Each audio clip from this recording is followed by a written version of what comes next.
မင်္ဂလာပါရှင်ကျမတို့ channel ကနေနောက်ဆုံးရရှိထားတဲ့သတင်းသစ်များကိုတင်ဆက်ပေးပါတော့မယ်ပထမဦးဆုံးကမ်ဘလူးမှာဝါတဝဦးဆောင်တဲ့ပြူတွေကတအားလိုင်းကျိုးတွေခိုးယူရောင်းစားနေဆိုတဲ့သတင်းကိုတင်ဆက်ပေးပါမယ်စကိုင်းတိုင်းကမ်ဘလူးခရိုင်ကျွန်းလာမြို့နယ်တဖန်းစိတ်ဆယ်ရေအားလျက်စစ်ကနေကမ်ဘလူးနယ်ငှက်ပြောတိုင်းရွာတအားခွဲရုံကိုပို့လွတ်တဲ့ 33kV တအားလိုင်းကျိုးတွေကိုတင်ငန်းဝတ်ဝါတဝဦးဆောင်တဲ့ပြူစောတီတွေကဖျက်တောက်ခိုးယူကပြန်ရောင်းစားနေတယ်လို့ကမ်ဘလူးဒေသခံသတင်းရင်းမြစ်ချို့ကပြောပါတယ်တဖန်စိတ်စေကနေငှက်ပြောတိုင်ရွာတအားခွဲရုံကိုတွေ့တန်းထားတဲ့တအားလိုင်းအနီးကမ်ဘလူးမျိုးအနောက်ဘက်စိတ်ဖူးမြောင်းရွာပြူစောထီတွေကတအားကျိုးတွေကိုဖျက်ယူရောင်းစားနေတာလို့ဆိုပါတယ်တဖန်စိတ်စေရေအားလျက်စစ်လက်ပတ်မှုကနေလက်ရှိမှာစေအုပ်စုအထိုင်စကန်ချထားတဲ့ရွှေဘိုမြကြီးနားလမ်းပေါ်ကတအားတူလောင်ရွာငှက်ပြောတိုင်းရွာကိုပို့ဆောင်ထားတဲ့တအားကျိုးတွေဖြစ်ပြီးပြည်သူပိုင်းပစ္စည်းတွေကိုတော်လှန်ရေးအင်အားစုတွေကဖြုတ်ယူရောင်းချတယ်လို့မျိုးဖန်တီကပြူစောထီတွေကကမ်ဘလူးမျိုးမှာရှိတဲ့တန်တိုတန်ဆဆိုင်ကိုတွားရောက်ရောင်းချကြတာဖြစ်တယ်လို့ဆိုပါတယ်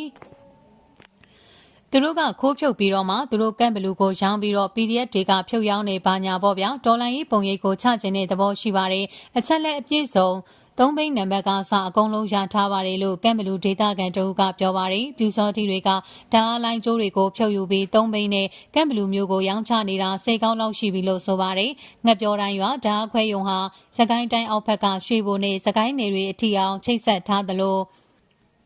အထက်ဘက်မှာဆိုရင်လေကတာမြို့နယ်တွေအထိချိတ်ဆက်ထားတဲ့ခွဲယုံဖြစ်တယ်လို့ဆိုပါတယ်။စကိုင်းတိုင်းမှာဆိုရင်ကမ်ဘလူးမြို့နယ်ပါဝေမြို့နယ်အားလုံးဒီပါလောက်မှာလျှက်စစ်ပြီးမရရှိတော့တာ၃နှစ်ဝန်းကျင်ရှိလာကြပြီလေဖြစ်ပါတယ်။ဆက်လက်တင်ဆက်ပေးမယ့်သတင်းအကြောင်းကတော့ဗမောက်မြို့ပတ်လည်ကကာကင်းတွေတိမ့်ပိုက်ပြီးနောက်မြို့ထဲကိုစတင်ထိုးဖောက်နေတဲ့အကြောင်းကိုတင်ဆက်ပေးပါမယ်။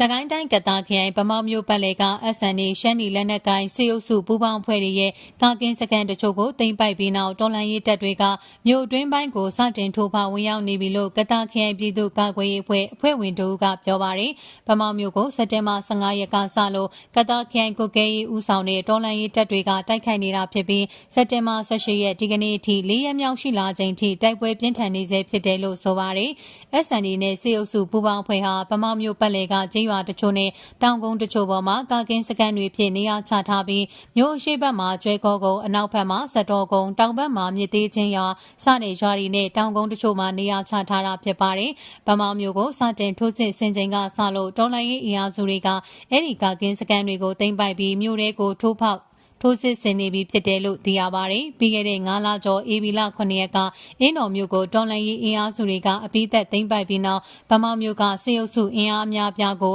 ရဟတ်ရင်နဲ့ကတာမြို့ခံစစ်အတွက်ပို့ဆောင်ခဲ့ပါတယ်။အင်းတော်မြို့နဲ့10ကျော်သာကွာဝေးတဲ့ကတာမြို့ကိုစေအုပ်စုအင်အားတွေပို့လိုက်တာကြောင့်ဗမောက်မြို့မှာ SNA အင်အားစုများနဲ့ထိန်းချုပ်ထားခဲ့တာလည်းဖြစ်ပါတယ်။